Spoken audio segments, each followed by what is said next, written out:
नमस्कार, मी विद्या. माझ्या चॅनलवर तुमचे स्वागत आहे. नारळी पौर्णिमेनिमित्त मी बनवणार आहे ओल्या नारळाची वडी. नारळाची वडी करण्यासाठी मी ते एक नारळ फोडून घेतलेला आहे. आपल्याला ताजाच नारळ फोडून घ्यायचा आहे, त्यामुळे वड्या छान होतात. नारळाची बर्फी करण्यासाठी आपण नारळाचे मागचे साल काढून घेऊया, म्हणजे बर्फी एकदम पांढरीशुभ्र होते. नारळाचे मागचे साल काढून झालेले आहे. मी आता याचे तुकडे करून घेते व मिक्सरला बारीक करून घेते. तुम्ही हवं तर खिसणीवरही खिसू शकता, पण मी मिक्सरला बारीक करून घेणार आहे.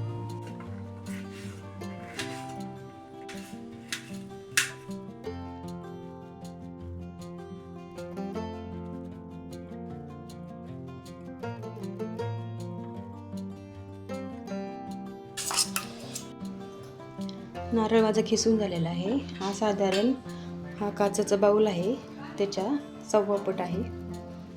तर त्यासाठी मी इथे पाऊण वाटी साखर घेतलेली आहे. आता हा नारळाचा खिस आपण तुपामध्ये इथे मी टाकणार आहे. 1 मोठा चमचा तूप. हे वाटलेलं नारळाचं आपण परतून घेऊया तुपामध्ये. बारीक केलेला नारळ आपण मंद आचेवरती तुपामध्ये परतून घेऊया. याचा हलकासा रंग बदलला की आपण हे लगेच काढून घेऊया. आता ही साखर आपण कढईमध्ये टाकून घेऊया पाक करण्यासाठी. आता आपल्याला ही साखर बुडेल एवढंच पाणी टाकायचं आहे. साखर पूर्ण वितळली की आपल्याला त्यामध्ये नारळाचा चव टाकून घ्यायचा आहे. साखर पूर्ण विरघळलेली आहे.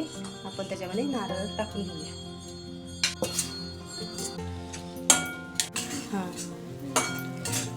असे असं सारखं हलवत राहायचं, म्हणजे पाकाची साखर होणार नाही.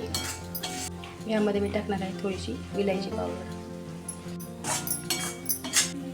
या ताटावरती आपल्याला गोळे पाडून घ्यायचे, त्याला आपण थोडंसं तूप लावून घेऊया. पाक तसा गोळा व्हायला लागलाय, कढई सोडायला लागलेला आहे, म्हणजे आपला पाक तयार झालेला आहे. आता आपण हे काढून घेऊया.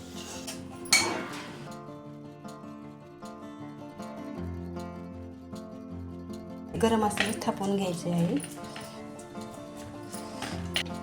आपल्याला हे असं एकसारखं थापून घ्यायचं आहे. तर पिस्त्याचे काप पसरून घेऊया. ते पिस्त्याचे तुकडे असे आपण दाळून घेऊया, म्हणजे ते त्याला चिकटून राहतील. 3 तास हे सेट झालेले आहे. आता ह्याच्या मी वड्या पाडून घेते.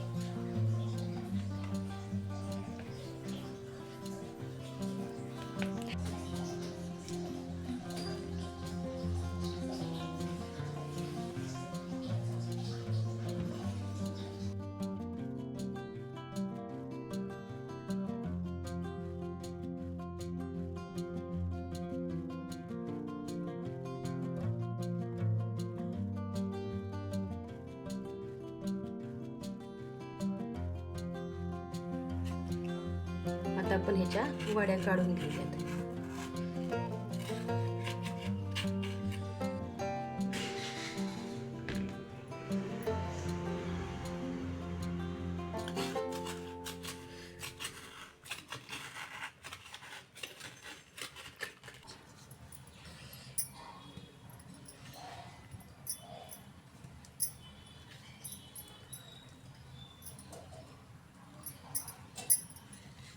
दाखव.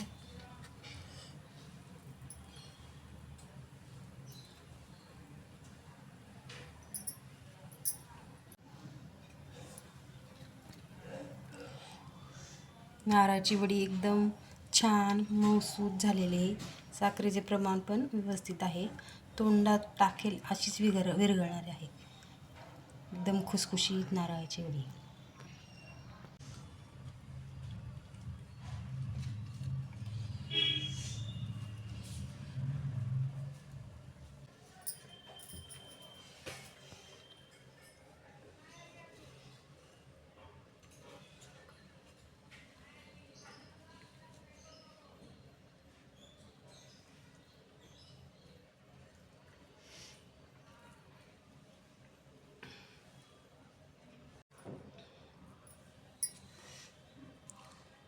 जर मी केलेली रेसिपी तुम्हाला आवडली असेल तर माझ्या व्हिडिओला लाईक आणि चॅनलला सबस्क्राईब करा. धन्यवाद.